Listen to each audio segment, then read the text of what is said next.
Hello, this is Eva from the book blog astripedermchair.wordpress.com, and I'm here for yet another edition of Library Loot, a weekly meme where we talk about books we've gotten from our libraries.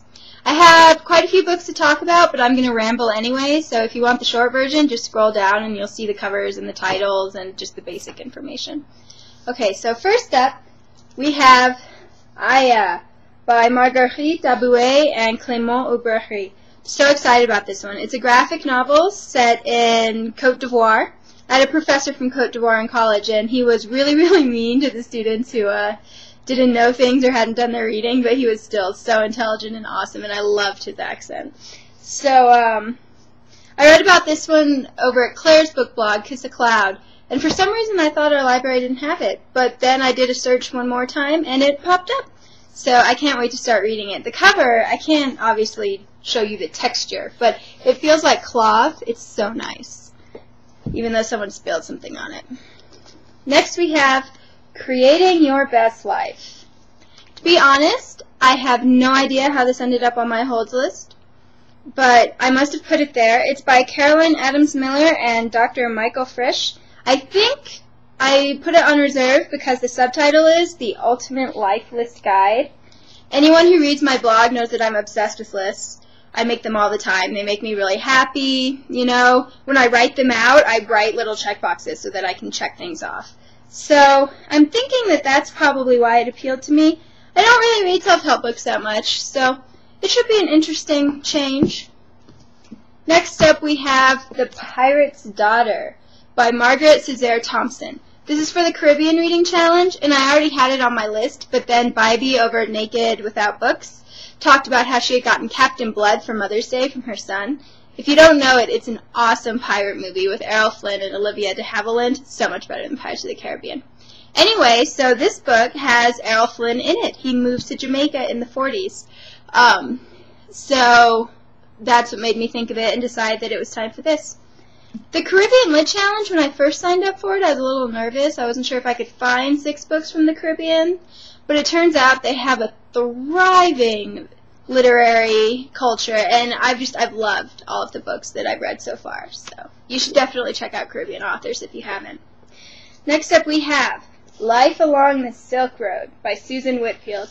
This is for my World Citizen Challenge, the history category. The Silk Road has always just fascinated me. I'm not sure that I'll ever actually travel along it, although when I lived in Russia, I ate Uzbek food all the time, and it was really, really good, so I might go to Uzbekistan.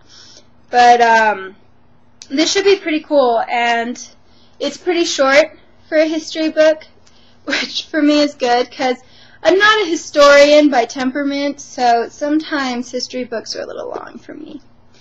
Next up, we have Tom's Midnight Garden by Philippa Pierce. This is for the Once Upon a Time Challenge. The lovely Nymeth reviewed it, and it just sounded so awesome that I had to get it. I realize I've used awesome a lot. Got to work on that. Anyway, I really enjoy children's lit, and I haven't been reading that much of it lately, and I've been feeling a bit deprived. So I'm very excited. And this one's from the 50s, which I think is one of the golden eras for children's books. Let's see. Next up we have my science book read for the month, which is Dr. Tatiana's Sex Advice to All Creation. First of all, I love that title. It's written by Olivia Judson. It's just so great. And look at the cover. I don't know if Dr. Tatiana is the blue bug, but I really hope that she is, because then I can imagine a blue bug narrating the whole book. It's about evolution and sex, obviously, and I'm so excited to read it. I came across it when I was researching my big pool of science books at the end of last year, and I've just wanted to read it ever since. Next up we have Sleepwalking Land, and Nymeth can tell me if I butcher his name.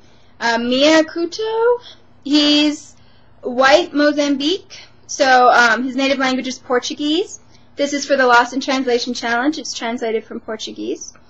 And it sounds really interesting. It's like a murder mystery, but he's compared to magical realism and things like that, so I'm excited. I thought he was a woman until I looked him up this morning, which made me feel really bad, so I'm sorry. Next up we have Swish, My Quest to Become the Gayest Person Ever by Joel Durfner. I mean, how can you resist a subtitle like that? It sounds really funny. And I realized when I was doing the diversity meme that I don't read a lot of GLBT fiction, nonfiction. I don't know, I think I've read like 4 maybe this year. So I'm definitely excited to delve more into that genre. Next up, we have The Foxwoman by Kits Johnson. This is another book that I'm getting because of Nymith for the Once Upon a Time challenge. I already had it on my list from just when she mentioned it at the beginning, but now she's reviewed it, and it sounds so incredible. I can't wait to start it. And look at that cover. How could you resist that cover? I've always loved foxes. My mom tried to convince me when I was little that they were dirty and I shouldn't go near them. Which, I mean, I don't know why a wild animal would let you get near it anyway. I think she's a little paranoid. But, so I'm really excited to read a book about them.